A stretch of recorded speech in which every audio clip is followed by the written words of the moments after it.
Yo la team, c'est It's Different and I'm here to make the difference. Let's go. Est-ce que tu t'es déjà posé la question de tes standards féminins?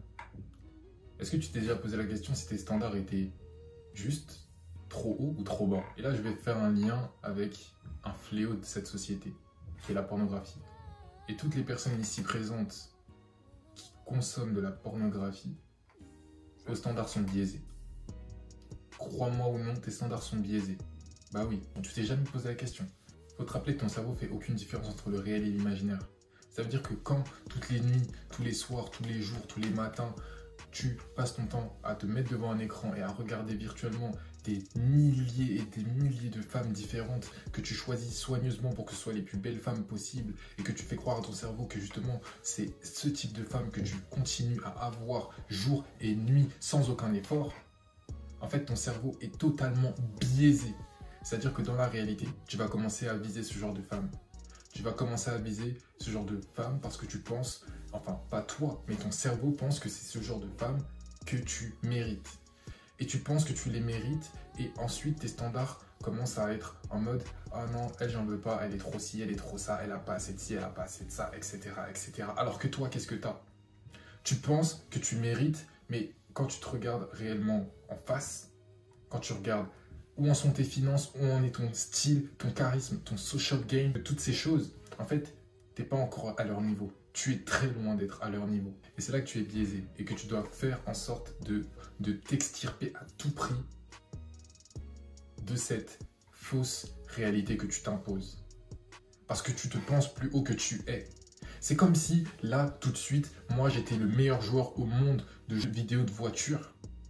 Donc, je prends les meilleures voitures, je roule sur les meilleures pistes, je fais les meilleurs virages, les meilleurs trucs, les meilleurs dérapages, ce genre de choses. Je suis un conducteur hors pair dans un jeu vidéo et je bats tout le monde. Et là, je vais me pointer devant un concessionnaire. Je vais me pointer devant le concessionnaire et je lui dis, moi, je veux telle voiture, je veux telle Lamborghini Urus, nanani, patati, patata, parce que justement, je suis tellement fort dans les jeux et que je pense dans la vraie vie pouvoir rouler avec ce type de bolide, ce type de machine, ce type de 10 sur 10 en termes de voiture. Parce que je pense, parce que j'ai fait croire à mon cerveau justement en jouant tous les jours à ce jeu virtuel, je pense maintenant que j'en suis digne, et ben je me présente devant le concessionnaire. Et le concessionnaire, lui, il va me dire quoi? Est-ce que tu as ce qu'il faut? Et quand cette question elle arrive, moi je me sens comme un idiot, parce qu'il me demande est-ce que j'ai ce qu'il faut? Et là je commence à me regarder. Je prends un miroir et je me regarde. Est-ce que j'ai ce qu'il faut? Déjà, est-ce que j'ai les finances? Non, je les ai même pas. J'ai même pas le premier prérequis. Est-ce que j'ai le permis?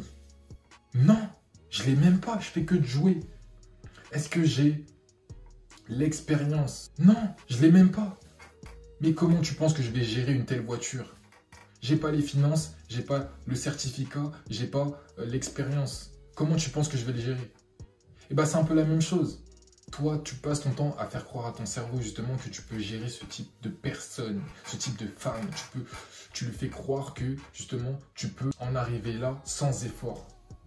Et quand tu arrives dans la vraie vie, tu commences à penser que oh, tu es plus que ce que tu n'es réellement.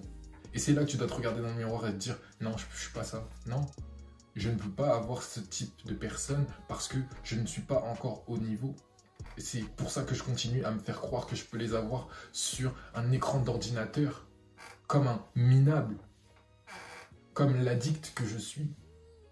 Et c'est à partir de ce moment-là où tu te rends compte que justement tu n'as pas ce qu'il faut, que tu peux commencer à vouloir travailler pour avoir ce qu'il faut, et les avoir réellement.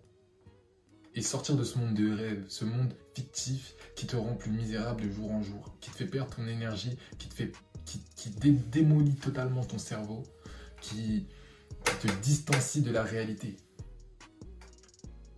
Je suis sûr que ça vous est déjà arrivé de faire de la rétention et justement, d'un coup, vous vous rendez compte que ah mais, en fait, quand tu fais de la rétention, tu arrives plus facilement à apprécier la beauté interne des gens. Et des femmes surtout. Là, je parle des femmes. Tu arrives à apprécier leur beauté interne. C'est-à-dire que celle que tu ne regardais pas il y a quelques jours où tu étais en train de te pitch au mythe devant ton ordinateur, aujourd'hui tu commences à la voir et tu te dis ah, j'avais jamais remarqué mais elle a ce truc charmant. Et tes standards, ils reviennent plus à la normale. Ils sont pas excessivement hauts et extrêmement biaisés et extrêmement pointus, comme si tu étais le roi du monde et tu pouvais avoir absolument le meilleur du meilleur du meilleur sans faire le moindre effort. Tes standards vont revenir à une norme et ils seront aussi beaucoup plus sains parce que tes standards biaisés par le visionnage de ce type de contenu n'est pas sain. Tu rentres dans une matrice où tu t'enfermes dans des fantasmes que tu répètes en boucle. Et tu n'arrives plus à voir justement la réalité des interactions humaines déjà. Des interactions humaines est normal. Déjà, il faut passer par les interactions humaines. C'est pas tu viens. En fait, quand tu prends ton ordinateur, tu l'ouvres, tu mets et en fait, tu es déjà au fin fond du goal. Mais dans la vraie vie, tu dois passer par le contact, les interactions, le temps passé ensemble à construire quelque chose.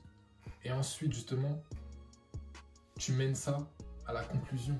Mais à force, justement, de te baigner de ce type de contenu, ta vision de la femme, elle est biaisée. Et aussi, surtout, tes standards féminins sont biaisés. Non, mon gars, tu ne mérites pas actuellement le top du top niveau. Pourquoi? Parce que déjà, rien que le fait de continuer à consommer ce genre de contenu montre déjà que tu ne mérites pas d'aller au plus haut. Deuxièmement, tu ne le mérites pas parce que tu n'as pas les prérequis nécessaires. Et c'est pour ça qu'au lieu de passer ton temps à ouvrir ton ordinateur ou ton téléphone et mettre en navigation privée et à pitch your mate like a bitch all day long, you have to start working on yourself. Tu dois commencer à travailler sur toi-même. Et c'est là que tu peux commencer à développer les prérequis qui vont te faire augmenter en niveau, avoir les prérequis pour justement pouvoir commencer à attirer ce type de personne ou ce type de personne ou ce type de personne. Parce que pour certaines personnes, il y a des prérequis. Si tu n'as pas ton propre appart, il y en a pour qui c'est mort. C'est totalement mort. Si tu n'as pas simplement tes propres finances, il y en a, c'est mort.